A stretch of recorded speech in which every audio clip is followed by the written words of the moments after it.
Welcome everyone, and thank you for joining us today for our Informed Protein webinar, Lab Tests versus Label Claims, the need for protein verification. Today, we will be going through the results of a recent survey that was completed based on 41 different UK protein products. Before we get into the main portion of the webinar, however, let me take just a moment to introduce to you our panelists for today. Joining from the Informed Protein team is Senior Strategic Account Manager Carla Devlin, who will be going through the survey results with us momentarily. In addition, we're also joined today by Paul Smith-Johnson, Head of Innovation at Myprotein. Following the main portion of the webinar, we will go through a quick Q&A on not only the survey itself, but also Myprotein's experience with the Informed Protein certification program. Without further ado, I'll now hand things off to Carla. Amazing. Thank you, Zach, and thank you, Paul, for joining us today. Okay, we're going to get straight in. Next slide, please, Zach. Okay, so we're going to do a bit of a deep dive into the protein market. We know that this is a hugely competitive industry with some really key growth drivers, those being health and fitness awareness. There's a huge increase in consumer interest in fitness, weight management, and I'm sure everybody on the call will have heard of macro tracking, which is getting more and more kind of prevalence in the media. We've got an aging population. We know that there's 1 billion 60-plus-year-olds in the world right now, but by 2030, there's going to be 1.4 billion. There's a real passion and need to understand more about longevity and healthy aging. We know that there's a driver from the plant-based products, so vegan and environmentally conscious consumers are demanding plant-based protein. And also we've got e-commerce and D2C expansion. We know that this drives convenience, personalization, and global reach. Only last week, I was talking to an Indian customer that were talking about their quick commerce. They have a couple of apps in India called Zepto and Blinkit. They have hubs all over Indian cities. And when you place an order on your app, you can have your product delivered to your door within 8 to 10 minutes, which is absolutely incredible. If we look at the market size, at the moment, 2025, we're looking at about 24.6 to 28 billion of market size there. But then if we look towards 2030, that's pushing up over 40 billion. There's some studies are showing that up to 2034, that's going to be sitting at 46.2 billion, which is enormous. We've got the CAGR, which is the measure of average annual growth, sitting at about 8.2%, which is really, really strong. And it's worth kind of just delving into the kind of regional aspects of this protein supplement world.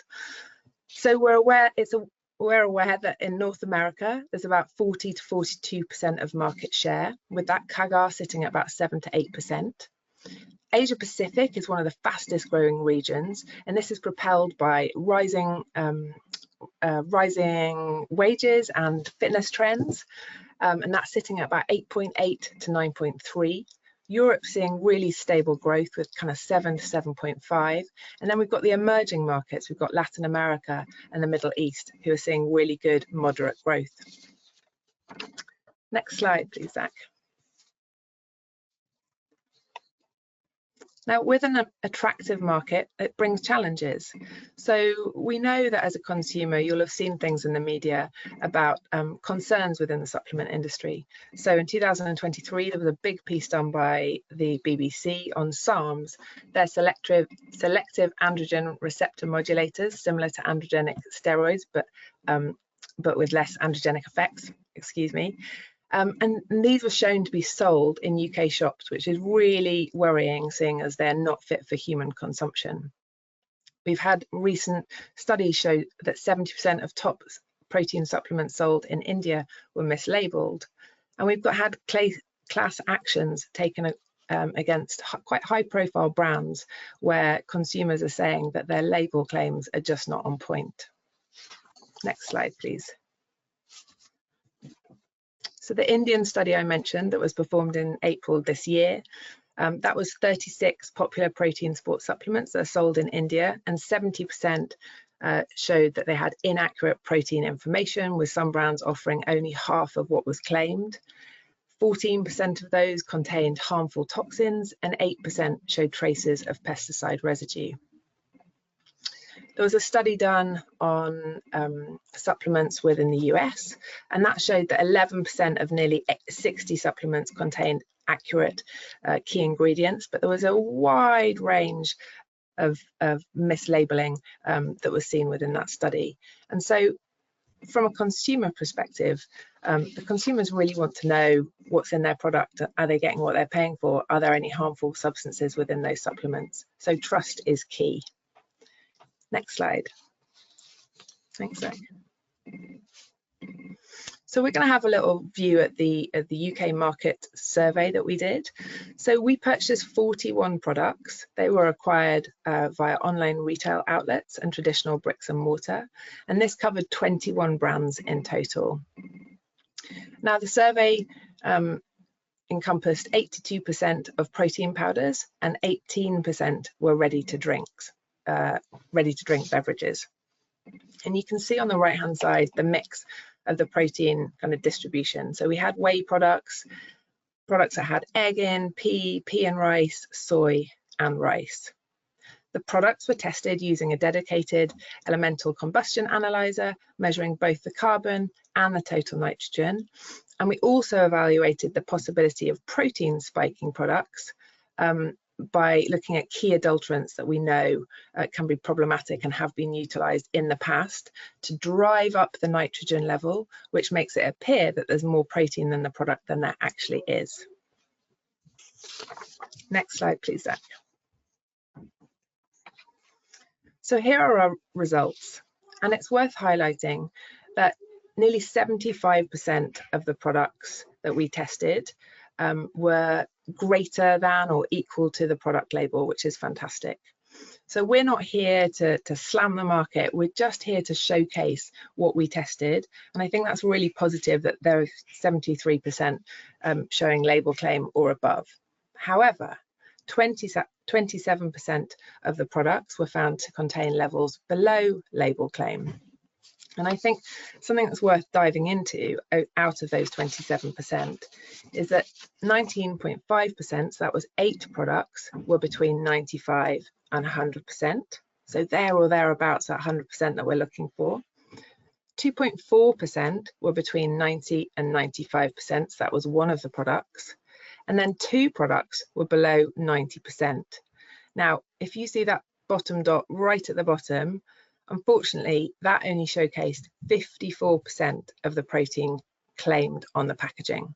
So the packaging claimed 22.7 grams of protein per serving, and unfortunately, we showcased it was only 12.3 grams, sorry. So that consumer, or those consumers who are purchasing that product, are definitely not getting what they're paying for, and they would have to take substantially more of that product in order to hit their protein goals. Next slide, please, Zach. We've got a breakdown of the product survey where you can read more details about it, and if you'd like to do that, we can make sure that you have the link and you can download a copy on our website. So we've highlighted that there is potentially an issue within the industry across various territories where the protein content is not meeting label claim. What are we doing about it? Next slide. So we are really looking to build trust in protein verification. We developed the first protein certification program where we're verifying the protein content that meets label claim. We're making sure that it doesn't contain contamination, and we're helping reputable brands build more trust with their consumers. When we set about creating this program, we had 4 goals. We wanted it to be a robust certification, we wanted to have accurate results, we wanted it to be cost effective for our brands so that they could be really achievable, and we wanted it to be fit for purpose. And I'm going to talk you through how we've done that. We really feel that Informed Protein is a reflection of the brand, of their integrity and their trustworthiness. If those consumers are trusting the product, they're going to trust the brand, and that really builds loyalty. Informed Protein helps level the playing fields. Next slide, please. So this is just a brief overview of our Informed family. Our kind of expertise within the Inform family sits initially with banned substance testing. So we devised the Inform Choice Programme in 2007, which is a monthly monitoring retail programme for testing for banned substances, looking to minimise the risk of cross-contamination entering the finished products. We then set about providing an even more robust programme with Inform Sport, and this is where we test every single batch pre-release to market. So drug tested personnel, elite athletes can be assured that the product that they're purchasing has been tested, and they can also go and verify that on the Inform Sport website and Inform Sport app. We're lucky enough to work across the supply chain. So we work with 34 manufacturers across 9 countries where we have a B2B focused program. And we also work with 50 raw material suppliers where they regularly test their raw materials for banned substances. So across this supply chain, we're really able to understand maybe new and emerging threats, and we really lead the way in terms of banned substance testing globally. We have over 1,500 products on Inform Sport. We have over 550 on Inform Choice. As I mentioned, we have 34 manufacturers and 50 raw materials or ingredients. So Inform Protein. We currently have 46 products on the programme, which covers 18 brands, and that covers 6 countries. And we're really starting to see some exciting traction with this programme. Next slide, please, Zach. This is just a little snapshot of LGC, the parent company behind the Informed programmes. So we have scientific heritage of 182 years, which is pretty phenomenal. That dates back to checking tobacco in 1840s for adulteration. We were appointed a referee and analyst under the Sale of Food and Drugs Act in 1875. And really that heritage we're super proud of. We have a mission statement of science for a safer world, and every employee really stands by that. We are now recognised as a world leader in services for doping control and supplement testing, and we're super proud of that and excited to be able to supply more assurances to the supplement industry with our Inform Protein label verification programme. Next slide, please, Zach. So a little bit of a snapshot about what is Inform Protein. What do we do to help provide assurances to the brands, but fundamentally to those end consumers? Well, when a product comes onto Inform Protein, we need to do a review of the manufacturers, where it's manufactured and packed. We're trying to ascertain what types of products are handled within that facility, what types of procedures do they have there, is it really kind of robust quality controls within their facilities. And then we also do product testing at the very beginning, so nobody can utilise that logo until they've met our requirements of the programme. Once they're on the programme, then we test that product every single month. So we independently purchase that product from retail, we test it, and then we list the details of that batch on the Inform Protein website. And what we're looking to achieve is ensure that the protein levels are consistently meeting label claim. Within the programme, there are kind of 4 arms to this. We're determining the protein content and the carbon nitrogen ratio. So normally when you're looking at protein, you might only do something called a Dumas test, where you're just looking at the nitrogen level to help you determine how much protein. We are doing that, but we're going above and beyond. We're also looking at the carbon nitrogen ratio, which helps look at the consistency month in, month out. We're also evaluating the free amino acids by using mass spectrometry to detect adulteration with undeclared amino acids. We also do adulterant screen testing. Those are for 4 well-known protein adulterants, such as melamine and amylene. And alongside that, we request that every brand provides heavy metal and pesticide residue screen testing in order to certify the product on the programme. Next slide, please, Zach. I just wanted to highlight some of the return on investment for informed certification. We undertook an independent economic study, and it was really pleasing to see that our brands were talking about the fact that they really felt our certifications increased consumer trust at 80% there.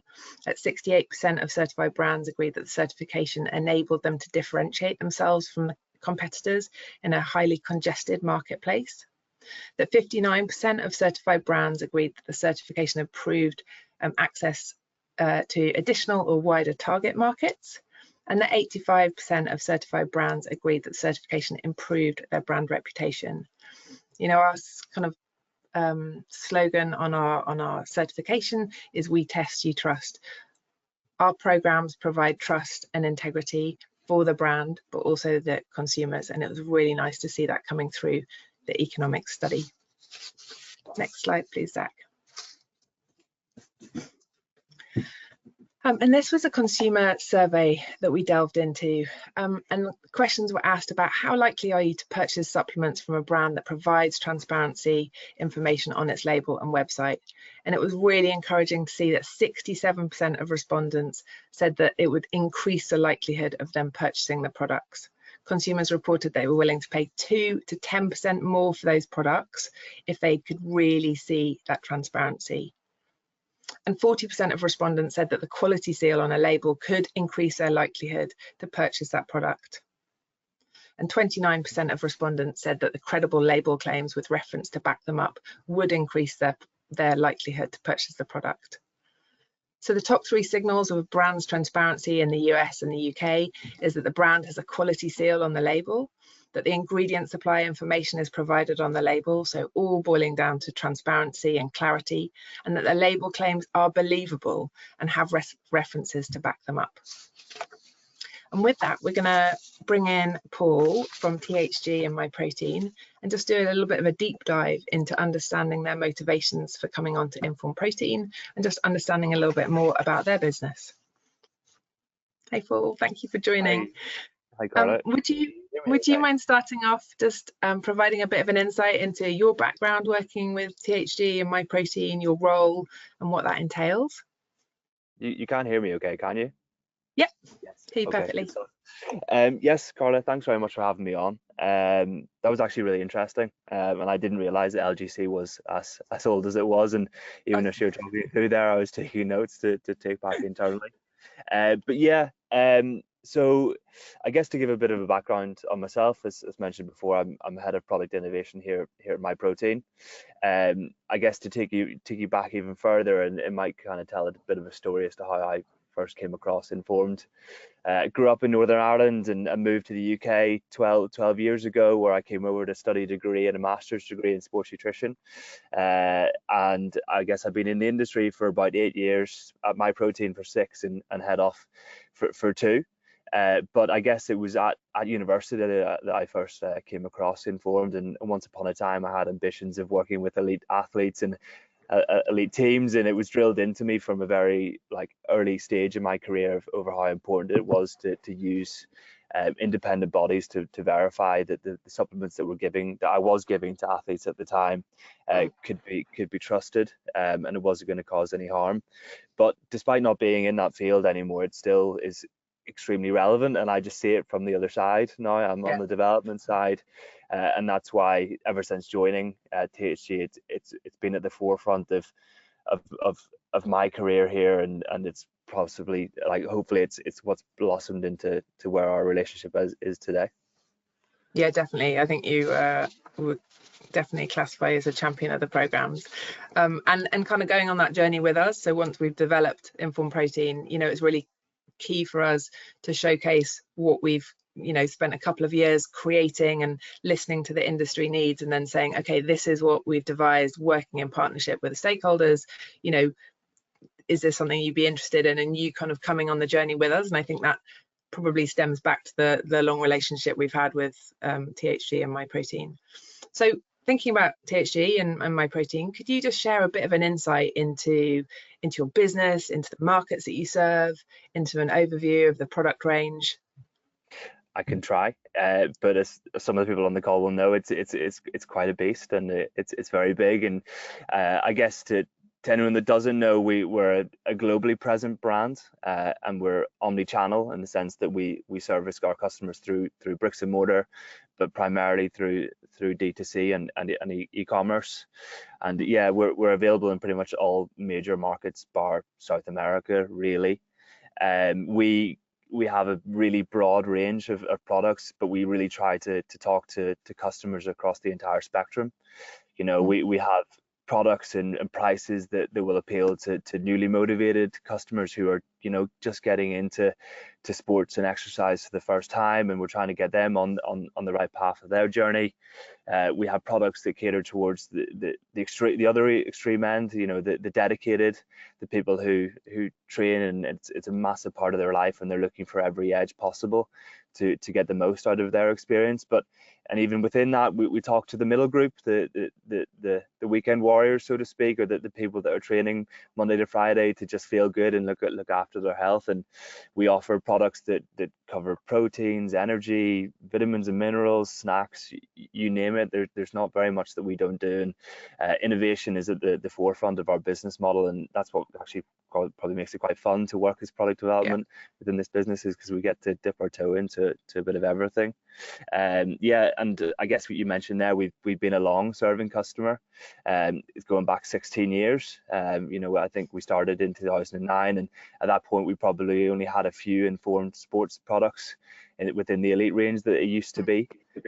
So maybe a couple, 2-4 SKUs back then, but in the last 16 years and in the last 6 years that I've been at THG, it's really come on from strength to strength in the last 4, and I believe we're up to nearly 47 products that have been registered through Myprotein and Choice and Sport. And I guess from your perspective and a sales perspective, it's never difficult to get me on board, because I always see what it is that you're trying to do, and it always marries up with what I think our customers need too.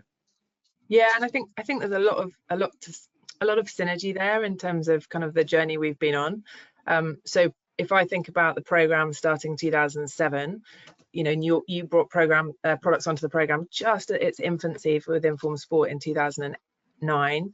You know, we were testing for 26 banned substances at that stage, which now we're testing, you know, over 280 banned substances if we're looking at the banned substances program. And you know, there was a handful of brands that joined the program at those early stages, and now to have over 2,000 products across our informed programs, to be testing over 280 banned substances, it just kind of shows that journey that we've been on together. And at each step of the way, you're talking about innovation within your business. Innovation within our business is just as important, that we're staying ahead of the threats, that we're able to provide assurances, whether it's label verification, banned substance testing. We're fundamentally here to provide quality for you as our customer, but we never lose sight of the fact that the end consumer is going to be purchasing and utilizing quality products, and that's always kind of at the forefront of our mind. So talking about kind of coming onto the program, what motivated that kind of early adoption of coming on to Informed Protein? So I know that you're kind of one of the first brands to do so, and yeah, what kind of made you want to come on that journey with us? So I think we had our first Informed Protein certification done. Well, in fact, I know I took a note of it. It was just over a year ago now. So we first certified it in the US. But the motivation was quite easy, really. Being so in tune with our customers and being so in tune with the market, we were well aware of kind of some of the barriers to entry and some of the potential challenges that our sectors had in terms of acquiring customer trust. You know, as reflected in your report, not all players within the market necessarily play by the rules or know how to play by the rules, because they may not necessarily have the systems in place to make sure that they're guaranteeing quality consistently. So I guess, unfortunately, whenever that happens, we all get tarnished by that brush, unfortunately.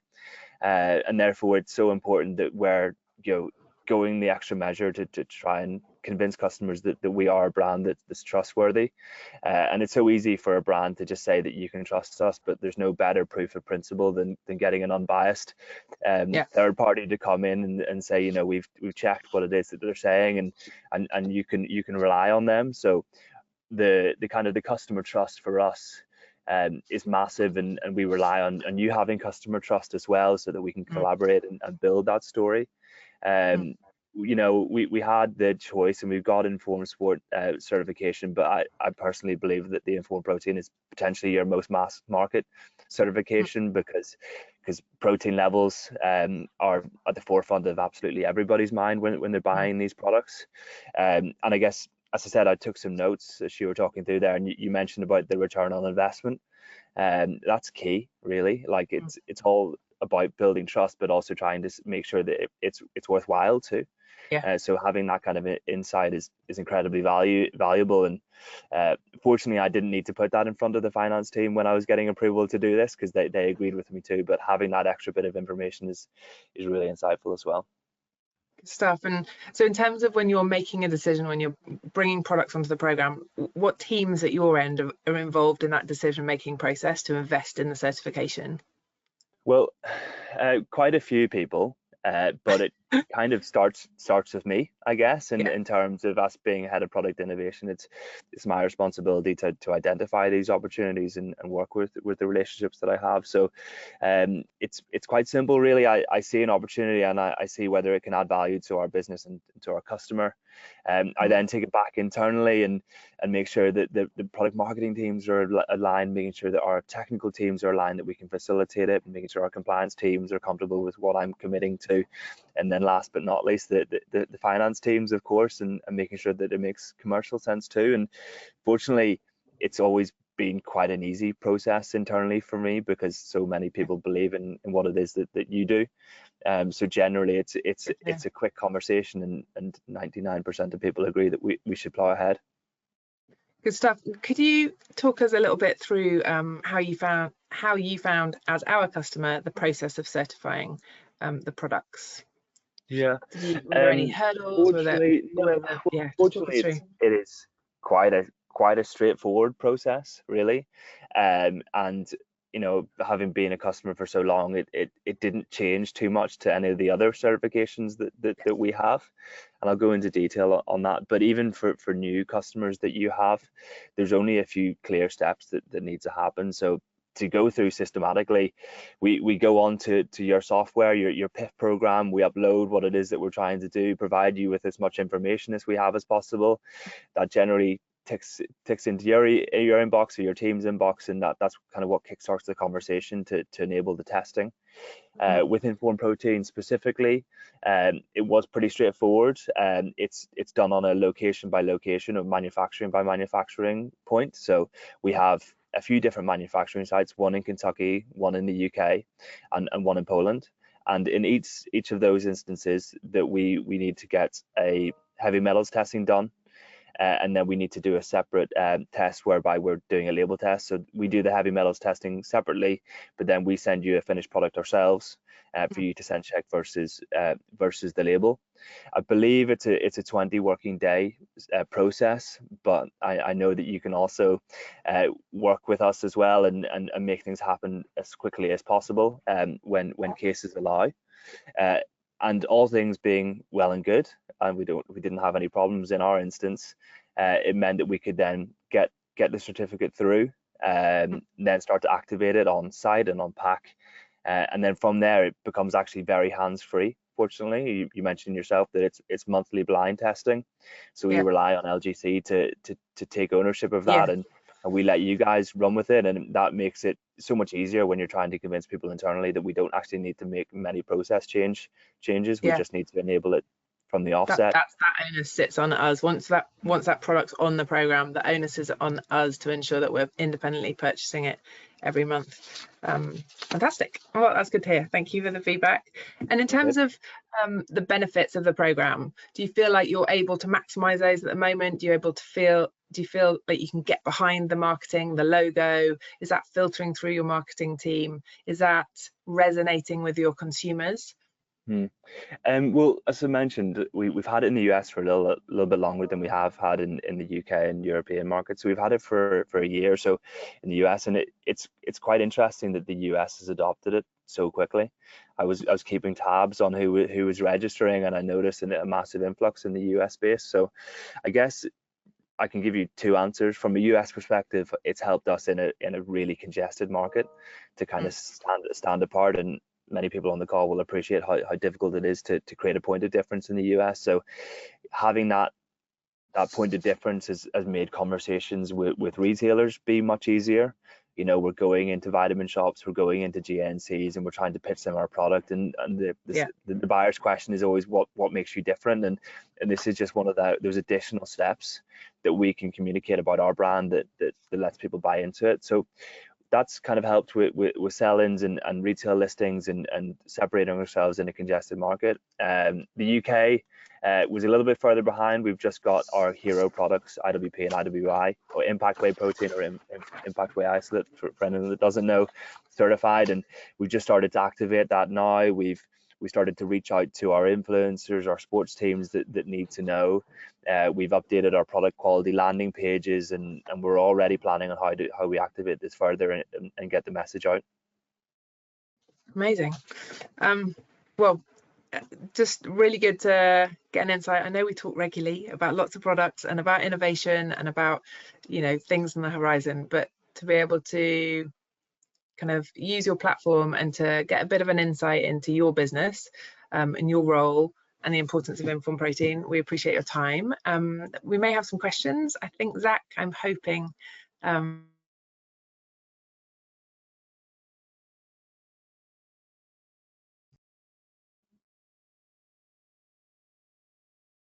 oh, Zach's gone quiet on us. Sorry about that. Cut out for just a moment. No worries. Were there any questions that I feel like I've zoomed through this, but maybe everybody can get a bit of time back during the day. But if there are any questions, we'd love to answer them. Yeah, definitely. We only had one question appear in the actual webinar itself, just regarding these slides, whether or not they will be shared after the presentation. Yes. Following the conclusion of this webinar, we will be sending out not only the slide deck, but we will also be sending over the recording of the webinar itself to ensure that whether you were here for the full webinar itself, or whether you stopped in a few minutes late, that you will still have access to all of the slides. But other than that, no questions have been appearing so far. Okay. I think we had a poll in that we were going to implement as well, Zach, is that right? Yes, yeah. So at the conclusion of this webinar, everyone will be asked a quick survey in regard to Informed Protein. And actually, before we do conclude this webinar, we did just get one final question. Carla, this would be directed over to you. How does the cost of Informed Protein compare to Informed Sport certification? Good question. I would say it's reduced in comparison to our banned substance testing costs. The reason being is that the banned substance level costs are associated with huge investment in our mass spectrometry machines. We had a customer visiting actually from Australia on Monday, and I was showing around the labs, which was amazing, and she just couldn't quite wrap her head around how many mass spectrometry machines we have. So the level of testing, when you're testing for lots of different matrix types, powders, capsules, gels, etc., and you're testing over 280 plus compounds, is hugely, the costs are huge in relation to that. With the Informed Protein, we've been able to drive the pricing down because the testing methods don't come with that level of required investment, which is fantastic. And we feel that the robustness of the program really sits with the layers that we have. So looking at the adulterants, requesting heavy metals, looking at not only the nitrogen value, but also the carbon nitrogen ratio. So kind of the robustness comes across determining if there's any undeclared amino acids within that product as well. So yeah, pleased to say that we've been able to drive that pricing down and hopefully ensure that it's really cost effective. Like I say, with those 46 products on the program at the minute, we are seeing some really good traction. You know, it obviously helps when you have brands like THG, Myprotein, you know, the brands that we have that are helping work with us collaboratively to talk about the program, and I'm seeing, you know, some real interest across the UK, Europe, and into India as well. Huge demand over there as well as in the States. So if anybody wants to know more, just reach out and we can absolutely have those conversations. Perfect. We did have another question appear in the chat, which, by the way, for anyone who does have any questions, feel free to place them in the questions portion of the webinar now. But Carla, another question directed towards yourself. Is the protein testing a unique testing methodology or similar to that of UKAS? Well, good question. Well, I would say that that's more of a technical question for our team. A couple of little insights is that we are testing protein powders, so powders and liquids at the moment. And I wouldn't be able to speak to that if I'm honest, but I do know that it occurs within our accredited lab, 17025 accredited lab in Fordham, and we're doing all of that testing in-house, apart from the heavy metals and pesticide residue screen, where we request a third-party certificate to be showcased at the point of certification, and then once a year moving forwards into the certification. Oh, and it's worth noting, actually, just one more thing before I forget. In terms of dual certification, it's possible for a product to be on Informed Choice and Informed Protein, or Informed Sport and Informed Protein. So it was designed as a bolt-on to sit alongside the banned substance testing. You can opt to have a product just on Informed Protein, or it can go for dual certification. And when you've got that dual certification, obviously you've got a kind of double whammy of marketing opportunities to shout about the banned substance testing, but also the label verification. Thank you so much. I do not see any follow-up questions in the chat as of right now. So this being said, we will conclude our webinar a little bit early, give some time back to those of you who attended. Once again, we do want to thank you all for joining us today for this Informed Protein webinar, Lab Tests versus Label Claims, the Need for Protein Verification. As I stated a few minutes ago, we will be sending out this webinar to all attendees, as well as everyone else who registered and was unable to make it, so you will be able to rewatch as you deem fit. Once again, thank you all for coming out today, and we will see you all again during our next Informed webinar. Thank you. Bye. Thanks, Zach. Thanks, Paul.